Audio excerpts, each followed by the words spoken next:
Welcome everyone to another episode of the Teaching Edge podcast. I have with me Jonathan Schor, who is the CEO of CodeMonkey, a platform for learning how to code in an amazing game-like environment. Personally, I've known this product for many years.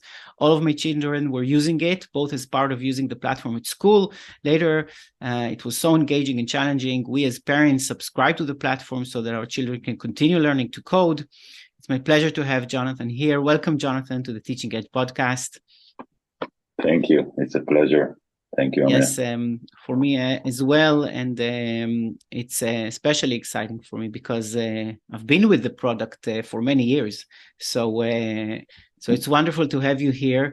And to start, really, want you to tell us a bit about CodeMonkey, about what you do.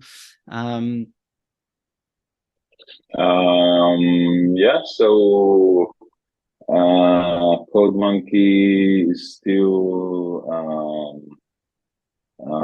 kind of a small company. I think between 15 and 20 people, depends how you count.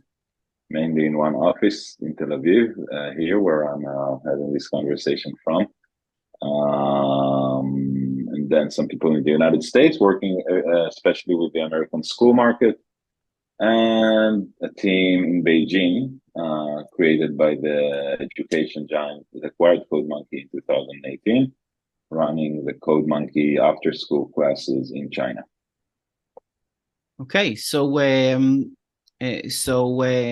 have schools using the product, children using the product, parents using the product. What does it basically do? So it's very simple. You browse to codemonkey.com, you see a monkey and a banana, and you need to code the monkey to catch the banana. And it becomes gradually more complicated each time with other animals disturbing or needing to help and overcoming obstacles. And you do that by coding the monkey to sequences of actions, loops and conditions, variables, all the basic constructs of computer programming using both real programming languages, but also we have like those drag and drop block puzzles for younger kids who are too young to write and read real code. So you can even start at kindergarten age to develop your programmatic thinking without reading and writing real code, and then transition into reading and writing real code in real programming languages like CoffeeScript, Python, and so on. So the idea is to have a child starting even at an early age and learning the concepts of coding and actually doing the coding and guiding the really the monkey on the screen to the banana using lines of code. Exactly. Yeah. And the idea is to start early because, based on the belief that computer programming is very similar to learning a language. So the earlier you start, the easier it is, and the better the learning outcomes are. And it's actually based on the personal experience of me and my brother, the co-founders of CodeMonkey. We started coding at a very young age. Both our parents were computer scientists, so we were growing up at home back in the 80s with the first, Apple computers, learning to code very young, starting to create our own computer games. And that's the other side of CodeMonkey is, the motivation side, which I believe is important for every learning experience. So the motivation on CodeMonkey comes from the game environment. First, you're motivated to code in order to progress through an existing game, and then you're motivated to enhance your coding skills because that allows you to create your own games and publish them to have your friends and family play the games that you created on CodeMonkey. So that's how we create motivation for learning on CodeMonkey.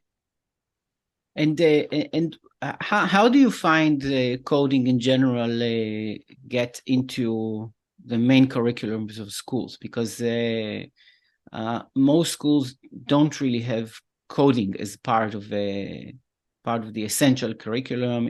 At this point in time, it's I believe in most countries not on any graduation tests. It's not required. how does it fit in today? What have you seen throughout the years in terms of how teachers, schools look at coding as part of the curriculum? Yeah. So we definitely see very consistent progress in the adoption of computer science into the mandatory curriculum in K-12 all over the world. But it's a process, and it's a slow process, and I think it's good that it's a slow process. I think education systems should change gradually and carefully. They should obviously adapt, but I think evolution is better than revolution in those kind of places. And the way we see it being changed. So I remember when we started Code Monkey, it was just a trend, and just the most early adopter teachers and parents would come up with very like local, small, personal initiatives, or saying, "Hey, I want to try and teach my students or kids to code." Just because I think it's a good idea. I read about it online or something like that. And now it's becoming more of government-led, either local or national government-led initiatives to gradually, it's not mandatory still in most parts of the world. By the way, in the UK it is, but in most parts of the world it's still not mandatory to teach it. But it's becoming, for example, mandatory to offer it as an option.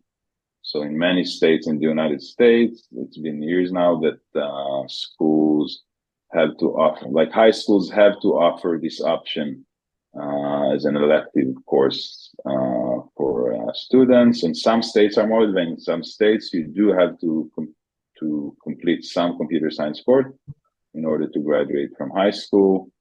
And it also goes down gradually in grade levels. So for example, in Israel, there is a pilot, a very successful pilot of the computer science curriculum for K6 for elementary, primary school. And you have more and more schools every year choosing to participate in this national pilot. So it's a very successful pilot. I think already more than half of the schools in Israel chose to participate it, to take part in it, even though they didn't have to. But they chose to do it, and they're doing it successfully. And Code Monkey is obviously also part of that thing. And the way you see it, why is it really important today for young students, the older students, to really go into this world of computer science and coding? Obviously, now everyone talks about what the most advanced computer science can do with AI. It's become one of the hot topics. And I'm sure you look at it as someone who's been many years in this area. So it's very interesting to hear your point of view. Why is it important for people to get to really be proficient at it? Mm-hmm. So for children, what's important, I actually don't think that it's important. Like I think that it's just a very good opportunity for a great educational experience. It's completely okay for children not to have a coding experience ever. And for adults, like I don't think it's like, some things are crucial. You should brush your teeth. You should watch out when you're crossing the road, and you should have, basic social skills. And reading and writing, you'll be fine without coding still nowadays. But I just think it's just really very wonderful opportunity to have an educational experience that is both very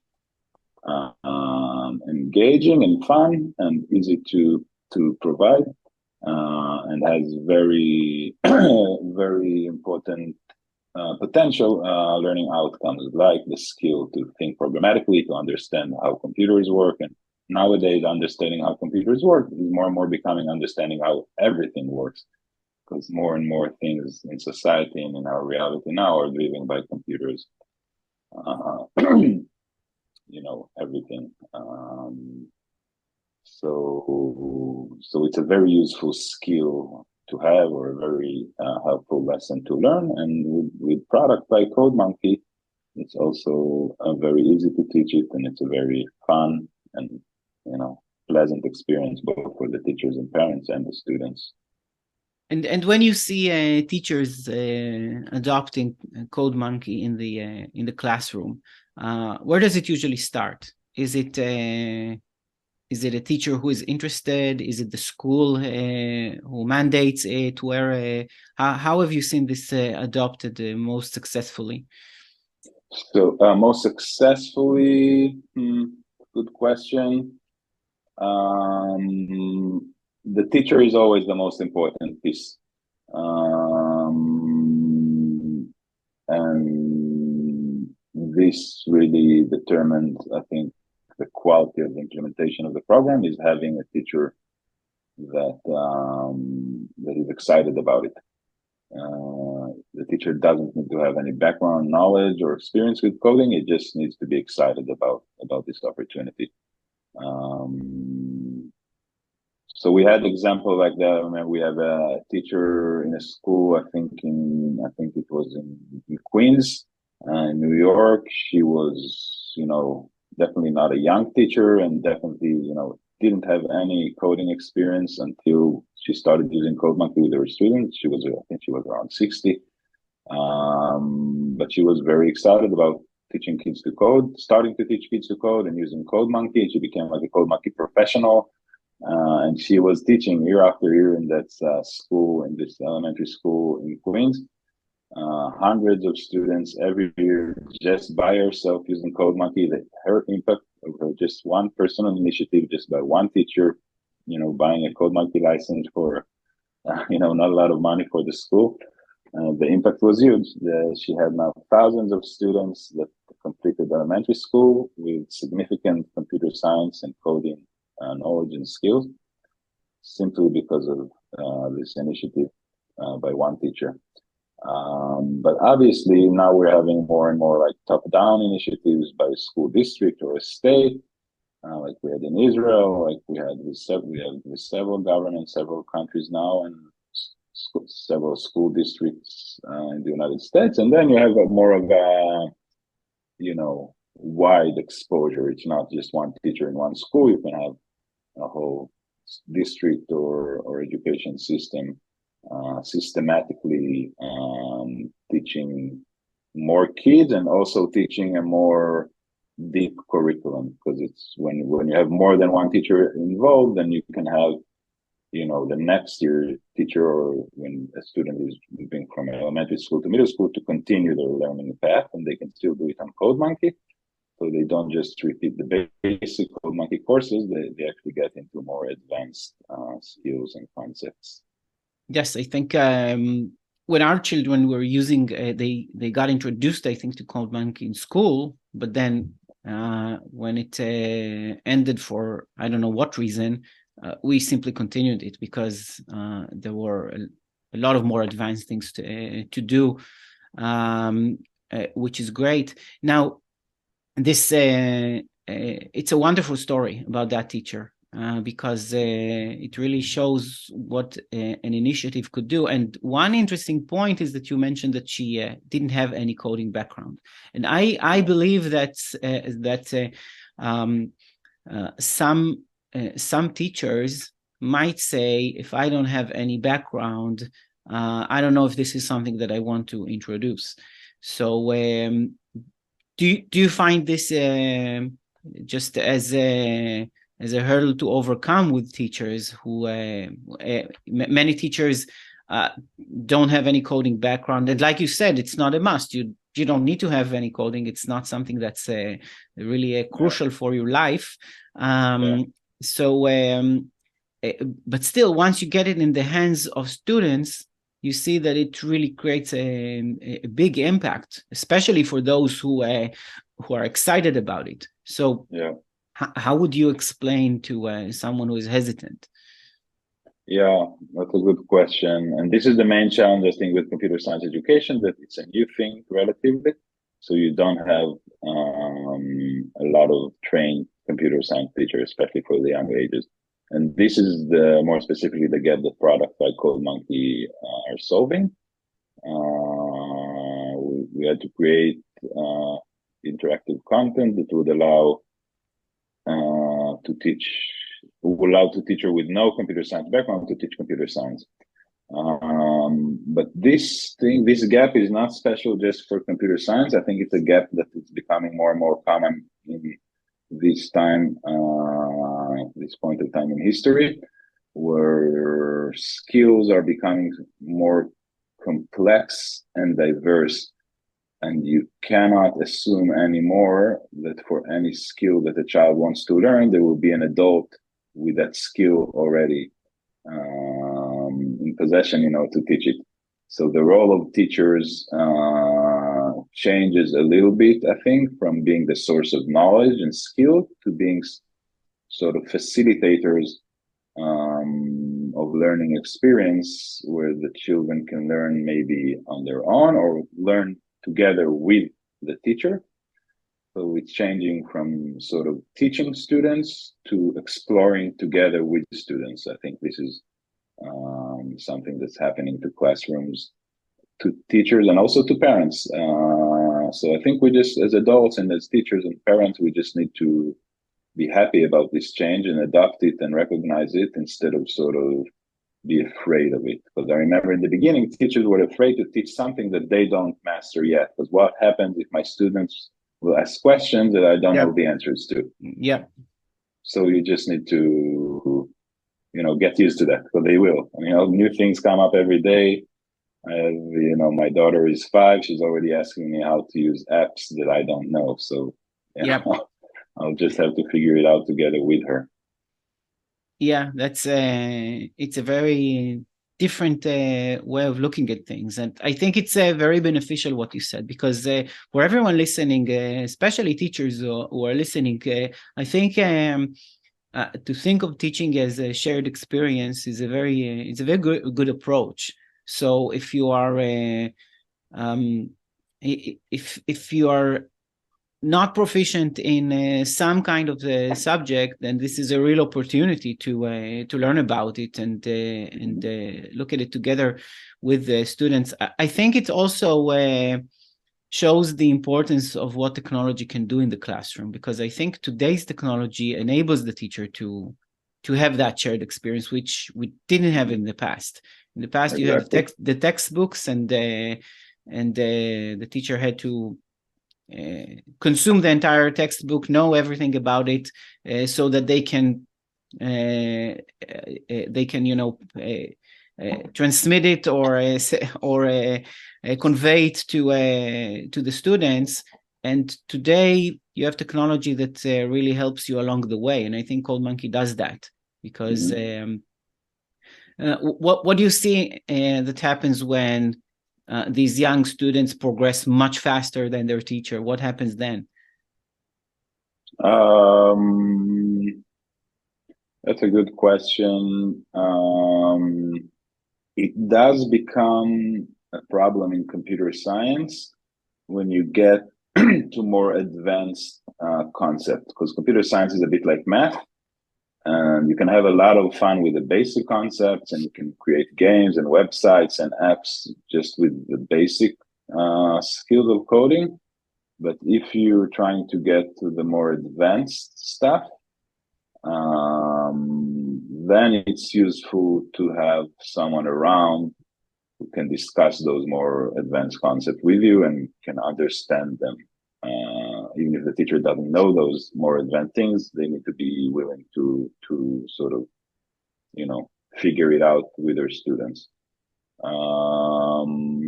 So yeah, it could become, it will require commitment or some skill or effort from the teaching staff, but this is really more for the more advanced parts of the curriculum. I would say that in elementary school level,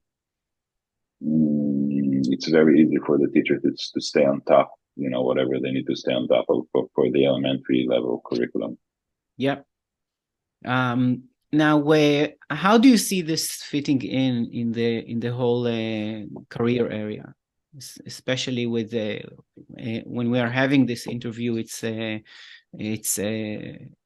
career and tech education month. Yeah, career and tech education month. So how does this fit into the bigger picture of developing careers for young people? And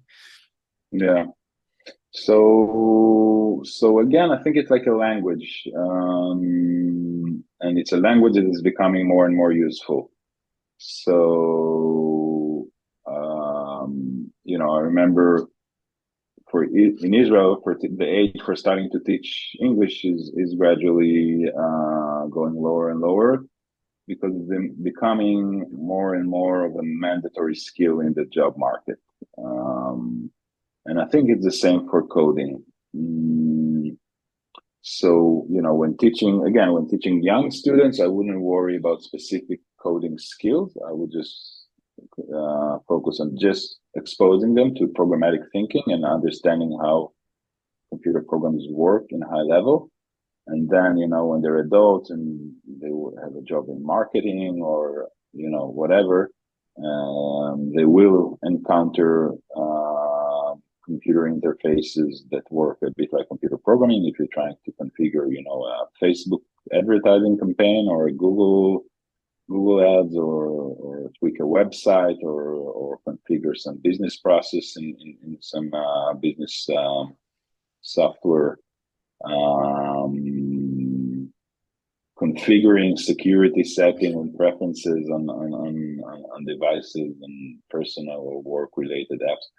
So you will encounter those small tasks that require programmatic thinking, and if you had this early experience of acquiring this language and type of thinking, you'll do better than your peers when you had to deal with those tasks.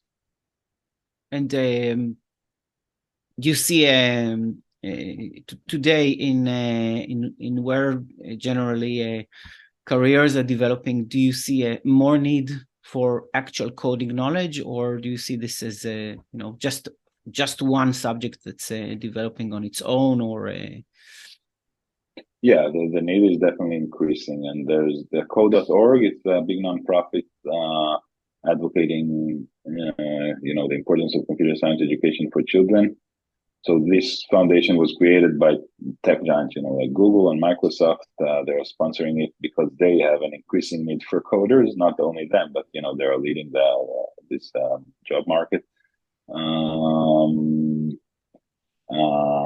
they have a very hard time finding recruiting software developers. There's a big competition in this market. It's very competitive. If you are a software developer today, still you have all the tech companies chasing you, trying to recruit you to work for them. It's definitely this type of situation in the market still, where the demand is growing faster than the supply of software developers. Yeah, I think many times we hear that we are educating students to various kinds of jobs that won't be in existence really, and or even many times we hear that we really don't know if someone today is in 7th or 8th grade. We don't know what they will need in 5 years when they actually go into the job market. Yeah. But I think computer science is different in that respect. I think if we project at least 10 years into the future, it looks like it's only going to grow. And just relating back to what we talked about earlier, I think if I were a teacher in school, and obviously I want my students to enjoy what they're doing and get interested, but if I really think about what could help them in the future, then I think it's another motivation. Even if I'm not part of this whole environment, I think it would be motivating for me to know that I'm giving them these kinds of tools. I think it is one certainty that computer science is going to be more and more important as we progress.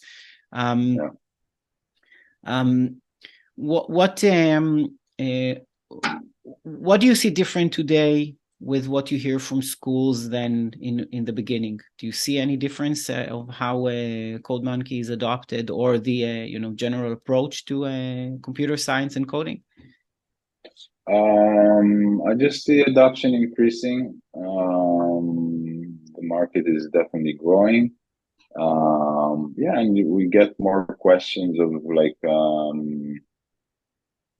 less questions of if and why, and more questions of how. I think around teaching computer science, I would say, it's trying to into one sentence that's the trend. Okay. Yeah.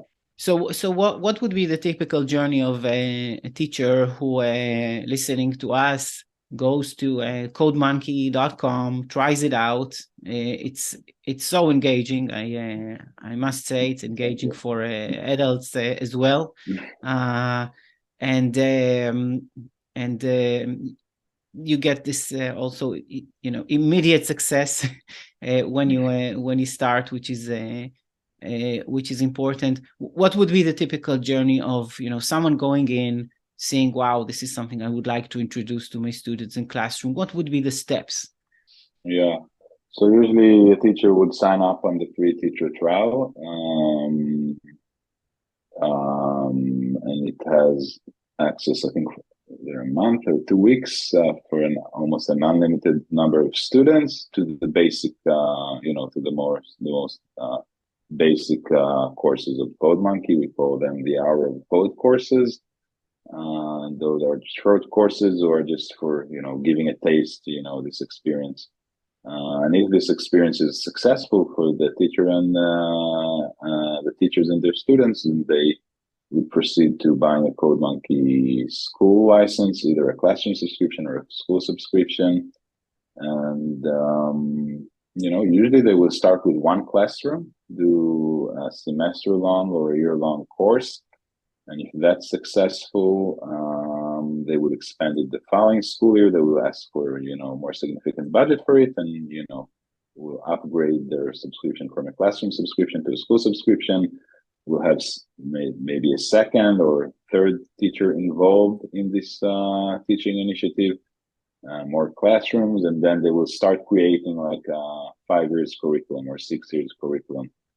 And this is an important stage when you switch from just every year experimenting again with the basic concept of computer science. You transition into creating a pathway, a multi-year curriculum or learning pathway.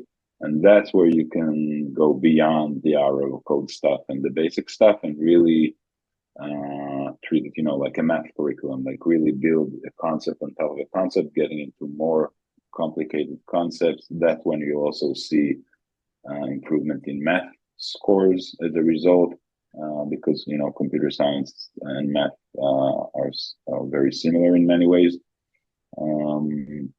Yeah, that's where when it gets like really deep and meaningful is when you create like this 5-6 year curriculum. So you find so you find that once the school sees that this is a long-term thing for them, they would really develop this entire curriculum and know what the students would go through in a number of years. And exactly. And for the individual teacher, they who do you find in most cases with the CodeMonkey? Who do you find at the school itself who needs to say, okay, this is something that's going to be approved, be purchased? Yeah. Who are the main decision makers? If a teacher is excited, who do they turn to? Yeah. So it's funny because, CodeMonkey is a very international, like global business, and school systems, what I've learned last decades, school systems and schools are quite different from country to country. So it's hard to give one answer. I can talk about, the American school system because it is, it's still the biggest market for CodeMonkey. So usually it will start with a classroom teacher, just the main teacher of the classroom, who had this idea, this ambition to go beyond what they already have to do and do this as an initiative. The next step would probably be the computer application teacher if they have that in the school. The teacher that takes the children for an hour a week to the computer room, computer Yeah. lab, computer room, and teach them about image processing, word processing, using internet, things like that, typing. So they would decide to use part of that time for teaching kids to code. And then it will grow from beyond, a specific classroom to the entire school, because this is one teacher that meets all the students in the school, usually for an hour a week for doing something with computers. So they'll decide to use part of that time for coding.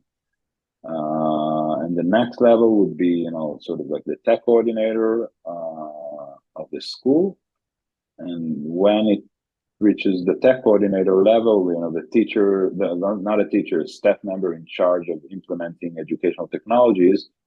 So then it can expand to many teachers, because you have a staff member whose role is to make other staff members to use CodeMonkey. And then when it goes beyond a specific classroom teacher or a specific subject teacher, like a computer application teacher, and it can really become a school-wide initiative. And obviously, then if you go to the district level, the tech coordinator level, or the CTE, administrator on the district level, computer and tech, career and tech education. And that's when you can start with, something that is beyond one school. Yeah. Now you've had a lot of traction in the Chinese market as well. Where do you see it entering over there? So China, has a huge market of after school education, and that's where CodeMonkey fits in China. They had, I think, when we got acquired by a Chinese education company, it's an operator of after school classes in China, but it's a huge company. They were valued at over 90 billion, I think, in the New York Stock Exchange a couple of years after acquiring CodeMonkey. Yep. And it's the main expense for each Chinese family. The main expense is on supplemental private after-school education. They do it in shopping malls, they do it in evenings, they do it on weekends. It's really a huge part of the Chinese culture. So that's where CodeMonkey fits in China. But we have for example, now we have a very exciting partnership with a private education company in Japan, in Tokyo, where the government decided to add computer science into the college entrance exam. In Japan, you have one college entrance exam every year that all the students take during their last year of high school to determine which universities they can go to. And it used to be about Japanese, English, math, maybe some other subject, but now they added some questions in coding. So it's becoming a big thing, both in the Japanese schools, but also in the after-school market. Parents can pay and take their kid to after-school activities to improve their chances, getting into a good college and so on. Yeah. I think whenever you see that, it comes from a very high level, high authority in terms of deciding that this is important to have. I think this will eventually have a huge impact, and it's really great to see. In the time we have left, where is this going in the future? What areas are you looking at going into? If you have thoughts about how AI and ChatGPT that's writing code today, and there is the no-code platforms that are proliferating. How do you see this impacting you in the future? What are some future plans? Mm-hmm. So first of all, CodeMonkey, our sort of gradual transition is from becoming a company that provides computer science games to become like a curriculum provider. And this means creating this multi-year pathway of computer science curriculum, and not just coding, also things like, digital citizenship. We recently released 2 courses on digital use and digital citizenship. So rules about how to be, safe and good citizens in the digital world and online.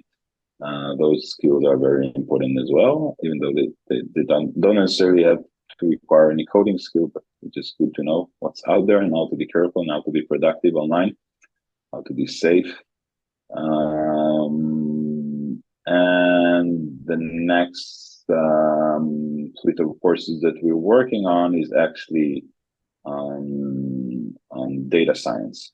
So this is another piece of computer science that is not necessarily very focused on coding per se, but about being able to collect and process data and to come up with insights based on data and decisions. So this is the next thing for us. And And is it obviously this leads to AI eventually, because data science is sort of the basis for AI. AI is just like more advanced algorithms to process big chunks of data and come up with insights and generate stuff based on that. And do you see it continuing in the path of this game-like environment, or is it more to the path of the traditional courses? So it's unfortunately you cannot teach everything through playing games. So I understand like why you asked it. It's a good question. But we've already done this sort of expansion in teaching methods from not only being game-based learning, but we're also very much a project-based learning company. We already done that with, when transitioning from learning through games into creating games with code.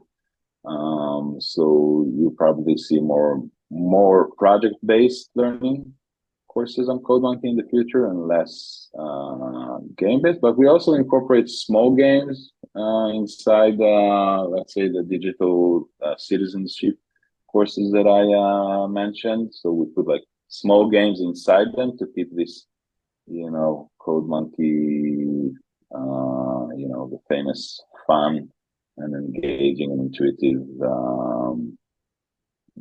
atmosphere around CodeMonkey learning experiences. Yeah, wonderful. Well, first of all, as someone who has always loved technology and coding from the early years, and seeing how it's developed, really, it's really wonderful to see. For someone who is hearing about this for the first time, what do you recommend the first step to do to get introduced? Really just go on codemonkey.com. If you're a parent, sign up for the home trial. If you're a teacher, sign up for a classroom trial. And we do our best to make everything after that step extremely intuitive and easy. So I would just recommend to do that. And parents can actually sign up on their own. They don't need the school. Is that correct?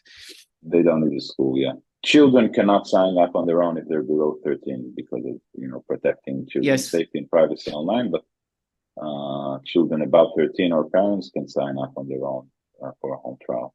So if you have a child who is excited about coding, about learning computer science, it's a very good place to start. And like I said, personally, we experienced that, so I can also add my own recommendation. Cool. Wonderful. Great. Excellent. So, Jonathan, thank you so much for your time. It's really wonderful.